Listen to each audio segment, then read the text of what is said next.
రెండు రోజుల్లోనే చలి తీవ్రత విపరీతంగా పెరిగింది. దీంతో జనం స్వెటర్లు, దుప్పట్లు కొనుగోలు చేసేందుకు షాపుల ముందు బార్లు తీరారు. రోడ్డు పక్కన ఉన్న షాపుల్లో ఎక్కువగా కొనేందుకు జనం ఇంట్రెస్ట్ చూపిస్తున్నారు.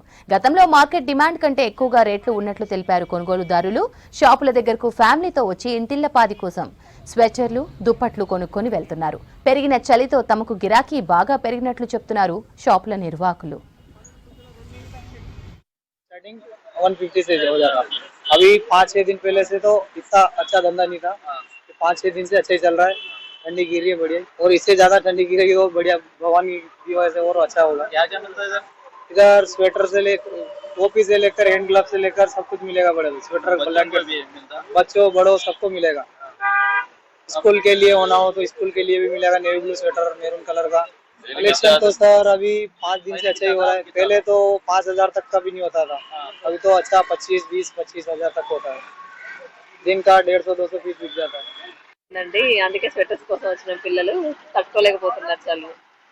అంతేనండి, బాగా చలి ఉంది. చలి పెరిగింది బాగా, ఒక 4-5 డేస్ నుంచి చలి పెరుగుతూ వచ్చింది. అందుకే పిల్లల కోసం స్వెటర్స్ కోసం, బ్లాంకెట్స్ కోసం వచ్చాము. ఇంకా మేము ఇప్పుడేనండి స్టార్టింగ్ వచ్చాము. 400-500 చెప్తున్నారు. ఇంట్లోకి బయటికి వెళ్ళే పరిస్థితి లేదు. పిల్లలైనా కొంచెం ఈ స్వెటర్లు తీసుకుంటే కొంచెం చలిగా అవుతుందని చెప్పి ఇక్కడ వచ్చాము. మా పరిస్థితి ఎట్లుంటే ముసలి వాళ్ళ పరిస్థితి దూరంగా ఉంది.